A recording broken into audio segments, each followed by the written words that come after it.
Tim Reses Dapil 2 lakukan kunjungan kerja ke wilayah Kabupaten Seruyan dalam rangka reses dan meninjau secara langsung penyaluran bantuan sosial terdampak COVID-19 dari pemerintah provinsi kepada masyarakat Kabupaten Seruyan. Hal tersebut disampaikan oleh Jainuddin Karim dari fraksi Gerindra kepada rekan media. Anggota DPRD Provinsi Kalimantan Tengah tersebut mengungkapkan bahwa reses yang pihaknya lakukan sebenarnya untuk ke masyarakat. Namun menurut aturan protokol kesehatan, tidak memungkinkan untuk melakukan aktivitas berkumpul dengan masyarakat maupun dengan para pejabat pemerintah daerah Kabupaten Seruyan. Jainuddin mengungkapkan sesuai petunjuk dan arahan Ketua DPRD Provinsi bahwa timnya sepakat reses yang dilaksanakan dengan tujuan memantau masyarakat di Dapil 2 yang terdampak COVID-19, terutama bantuan sosial terdampak COVID-19 bagi masyarakat, yang mana pemerintah provinsi telah menggelontorkan dana yang sangat besar untuk program tersebut. Dikatakan Jainuddin, keberadaan pihaknya dalam melaksanakan reses di Kabupaten Seruyan untuk melaksanakan fungsi pengawasan. Sehingga keberadaan 10 anggota tim reses Dapil 2 pemerintah Provinsi Kalimantan Tengah tersebut untuk melihat apakah benar dana bantuan sampai ke Dinas Sosial, Ketahanan Pangan, dan instansi terkait lainnya yang ada di lingkup Pemkab Seruyan, dan kesesuaian realisasi dengan peraturan yang telah disampaikan pemerintah provinsi.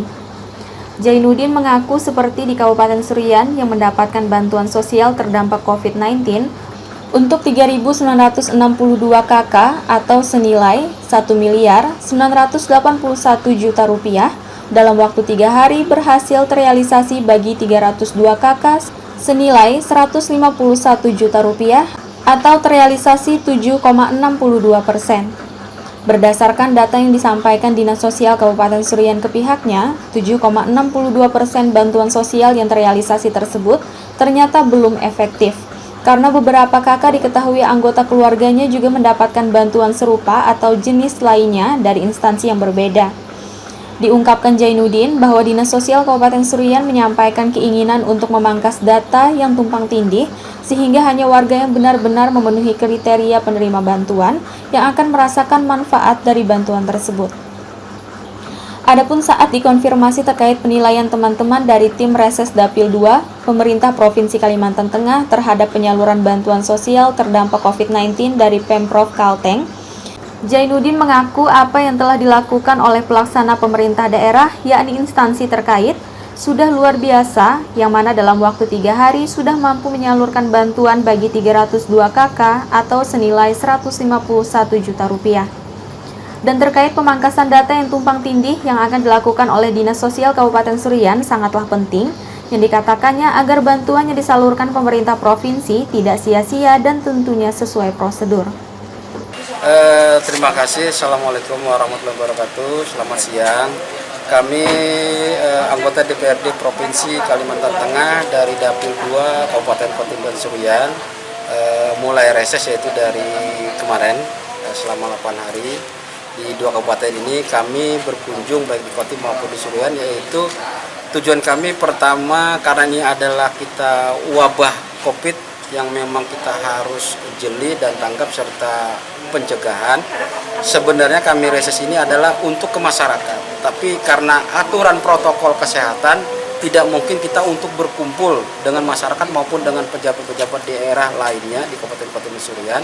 Nah, kami sudah sepakat, artinya juga ada petunjuk dari Ketua Dewan, yaitu Ketua Dewan di Provinsi, bahwa tujuan reses kami adalah memantau masyarakat yang terdampak COVID-19, terutama dengan dananya provinsi yang sangat besar, yaitu sekitar hampir 739 miliar yang dikucurkan itu, artinya berapa tahap dengan berapa dinas. Nah, ini yang kami pantau, artinya Dewan sebagai pengawasan, pemantauan maupun secara legislasinya. Kami turun reses ini bersama-sama 10 orang ini untuk melihat apakah benar dana bantuan itu sampai ke Dinas Sosial Kabupaten Seruyan, Ketahanan Pangan maupun yang lainnya sesuai dengan realisasi yang diatur oleh provinsi. Contoh misalnya di Seruyan sekitar 396 KK penerima dengan jumlah nilainya 1.981 juta. ternyata baru 3 hari ini sudah realisasi sebanyak 320 KK. 302 KK senilai uangnya 151 juta. Nah, dengan realisasi berarti 7,62%. Nah, tetapi Suruyan, Dinas Sosial Suruyan sudah memberikan langkah yang terbaik. Kenapa? Banyaknya double data. Kenapa hanya 7,62%? Karena banyaknya data tumpang tindih. Ada 8 kriteria penerima, salah satunya Bansos Provinsi.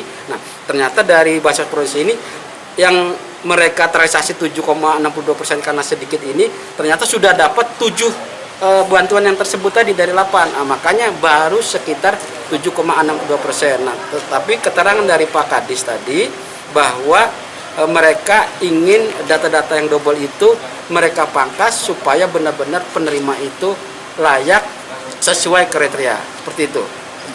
Dalam penyaluran ini Pak, bagaimana Bapak? Sudah berjalan cukup baik atau gimana? Kalau menurut saya untuk yang di Kabupaten Suruyan sangat luar biasa dengan data 3 hari ya Pak Haji Sudono ya, sangat luar biasa, tercover 151 juta dengan bantuan 1.981 juta yang baru menerapkan 302 KK dari 3.962 KK.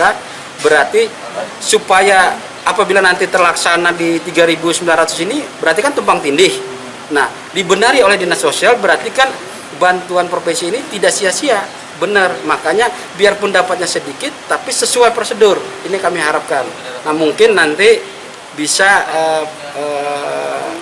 saran kami ini akan ditambahkan oleh sahabat saya, senior saya Pak Haji Sudarsono. Oke.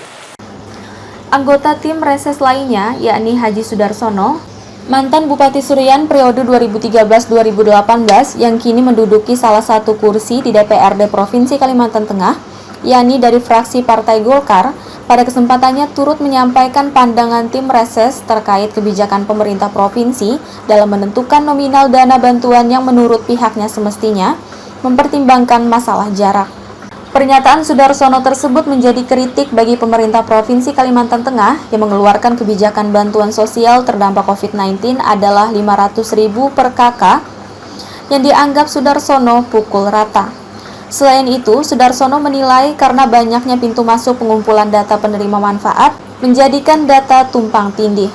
Namun Sudarsono mengaku memaklumi keadaan demikian, yang mana menurutnya baik pemerintah provinsi maupun pemerintah kabupaten semuanya dalam situasi yang tidak memperkirakan bahwa akan menghadapi permasalahan wabah COVID-19 yang memunculkan kebijakan-kebijakan baru yang harus direalisasikan dengan cepat tanpa bisa memastikan kapan situasi bisa kembali normal dan tanpa bisa memastikan apakah bantuan yang disalurkan telah cukup untuk mengatasi dampak wabah yang terjadi.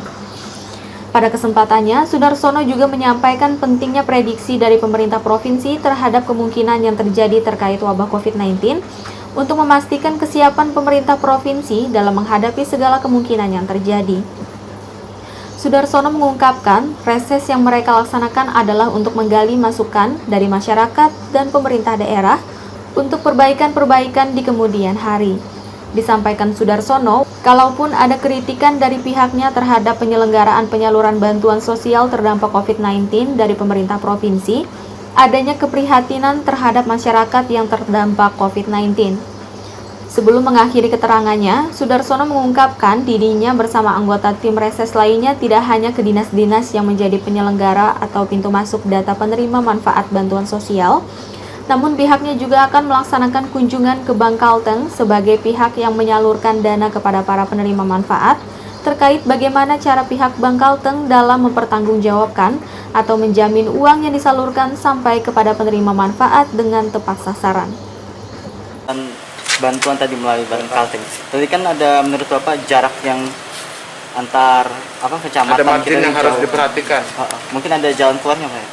Ya itu dia, ada kritik kita karena angka itu menurut kita antara yang dekat dengan yang jauh itu jadi sama. Ini juga persoalan mestinya dipertimbangkan sejak awal, tapi karena sudah berjalan ya sudah kita coba dulu, tapi kita tetap punya kritik dan kita tetap punya kritik untuk pemerintah provinsi yang mengeluarkan kebijakan ini. Mestinya sejak awal itu sudah dipertimbangkan antar desa, jarak dari desa ke bank itu juga dipertimbangkan dengan angkanya, bukan dipukul rata. Itu satu. Yang kedua, karena terlalu banyak pintu masuk untuk meminta data, akhirnya di lapangan juga tumpang tindih dan segala macam. Ini persoalan-persoalan yang memang harus dibenahi. Harusnya satu pintu, Pak. Harusnya satu pintu, tapi kita juga bisa memaklumi karena semua kita, pemerintah provinsi, kabupaten, ini kan memang disuguhkan persoalan yang sejak awal kita juga tidak memperkirakan seperti ini wabah ini. Bahkan kita juga masih mempertanyakan sampai kapan kira-kira persoalan ini berlalu. Apakah cukup dengan haji bantuan sekali ini udah selesai?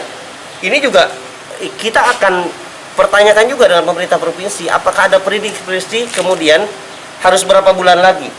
Kalau ternyata ini masih berlanjut, kira-kira kesiapan kita bagaimana? Itulah sebabnya kami turun ini akan menerima masukan dari masyarakat, dari pemerintah daerah, walaupun secara terbatas karena kondisi kita seperti ini, untuk perbaikan-perbaikan di kemudian hari. Kalaupun ada kritik dari kami terhadap penyelenggaraan ini sebenarnya ada keprihatinan saja dengan kondisi masyarakat kita yang terdampak dengan COVID. Jadi saya kira itu yang bisa kita sampaikan di kesempatan ini.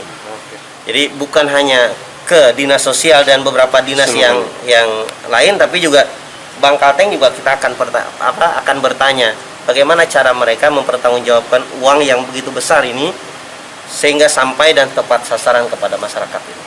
Oke, berarti setelah ini dari pihak Dewan Provinsi akan menuju ke Bank Kalteng, ya. Kemudian kita ada cross check juga ke Kecamatan Surian Hilir Timur. Mungkin kita akan menerima masukan dari camat atau staf yang berkepentingan di sana untuk kita bawa juga oleh-oleh pulang sebagai bahan masukan kepada pemerintah provinsi.